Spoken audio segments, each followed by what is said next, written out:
Now, you must ask yourself this question. Does money really answer all things?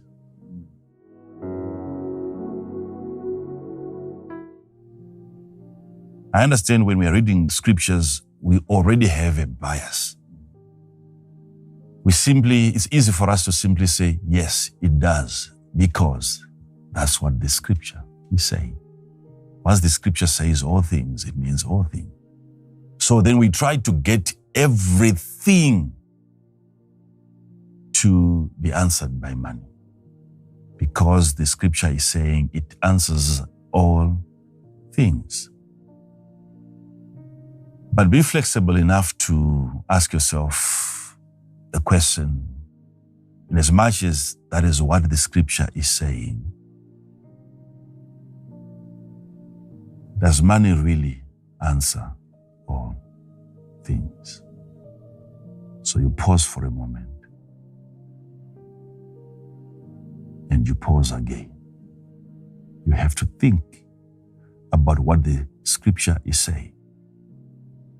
This might not be what the scripture is saying. This might simply be your interpretation of the scripture. So if you say money answers all things, according to chapter 10, verse 19 of the book of Ecclesiastes, you say money answers all things, you are saying the truth. You are telling the truth. At the same time, if you say money doesn't answer all things, and according to chapter 10, verse 19 of the book of Ecclesiastes, you are also saying the truth. So according to the same chapter, same verse, you can say money answers all things. And also you can say money cannot be an answer to all things. All those interpretations belong to the same text. There is the word all. And the word all means all, but it might not mean all. How do we know that it doesn't mean all? Because already you can see there are questions outside of money that money has failed to answer. This man who is writing this letter for us, he wouldn't have married up to 1,000 wives had money provided answers to his relationship questions or marital questions. He had all the money. Remember, he had made silver and gold as common as stones in Jerusalem. Still, he went on to have up to 1,000 wives and even concubines. What was he looking for in a woman that he couldn't find in money that answers all things?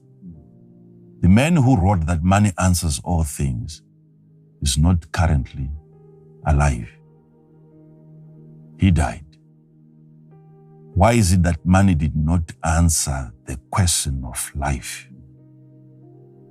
If by all he meant all. There came a question whilst he had money, and then his money could not answer that question. And then death occurred. If money is really an answer to all things, we were supposed to be purchased by silver and gold and not by the precious blood of the Lamb. There was no need for Jesus to come and die if money was the answer to all things. There is no need for the cross, because they had money already in circulation at the time Jesus came and he died. So the all cannot mean all. Yet still we cannot delete that word from the Bible.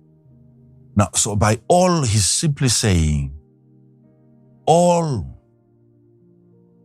question that is money related get answered by money. For money to be the answer to everything, it means the everything ought to be a financial question. For money to be an answer to everything, the everything ought to be a financial question that money then answers to. So the all still is there.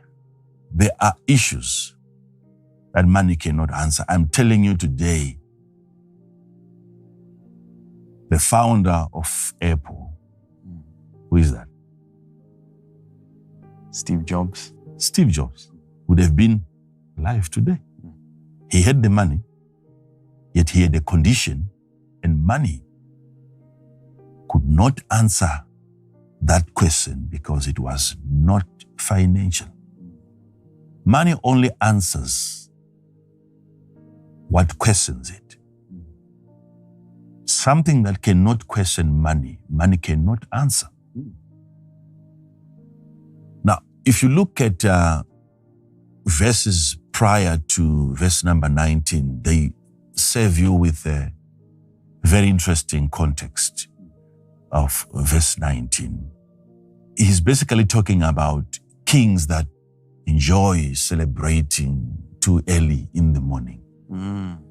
They are into partying and drinking, and they become drunk.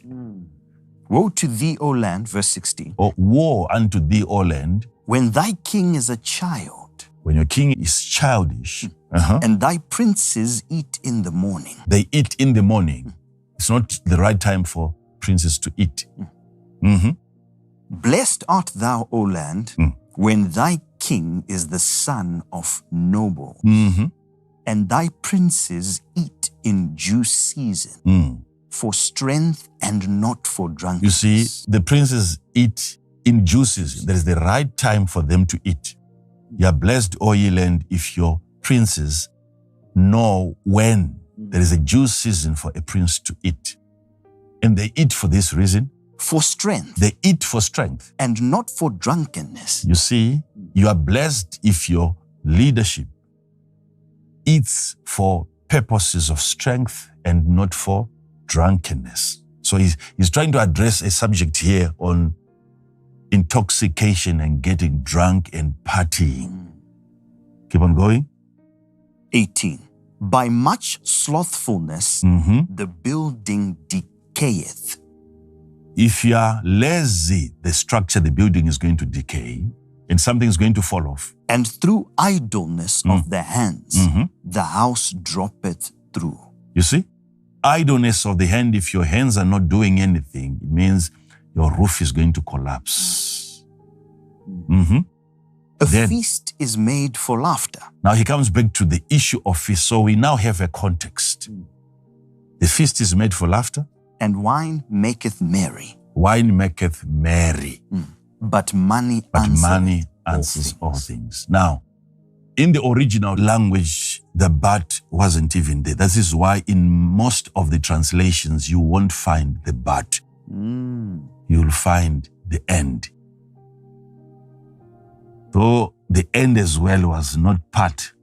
So there is a continuation there that I want you people to understand. ASV, a feast is made for laughter, and wine maketh glad the life, and money answereth all things. And money answers all things. So what is he saying? The money answering all things part is a culmination, is a sum total of a context that we are having from verse number 16 to verse number 18. The context there is, he's been addressing the issue of drinking and eating, not for the reason of getting strength, but for the reason of getting drunk. Then he gets to verse number 19, and then he talks of wine again that makes you happy. Okay? Intoxication, that's what he's talking to. Then he goes on to say, and money answers all things. So what is he saying?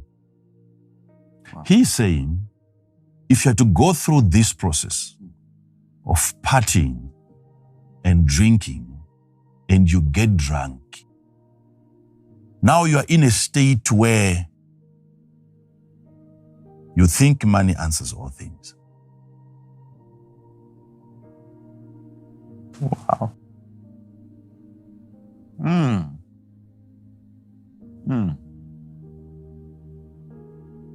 He's saying that it is wine, it is drunkenness, it is intoxication that makes you see money as an answer to every question.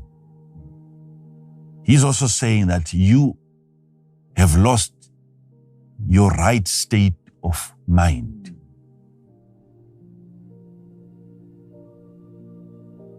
He's saying in that state of drunkenness, you are no longer sober. You see money as an answer to everything. In that state, that's why people in that state, they become careless. They make decisions that money might not be able to answer because they think they are rich. Wow. They can get away with everything. Wow. Money becomes an answer to all things whilst you are in that state. After partying, even as a king, and after drinking, this is why even there is a very prominent king in the Bible, because he got so drunk and then he went further to touch what he was not supposed to touch.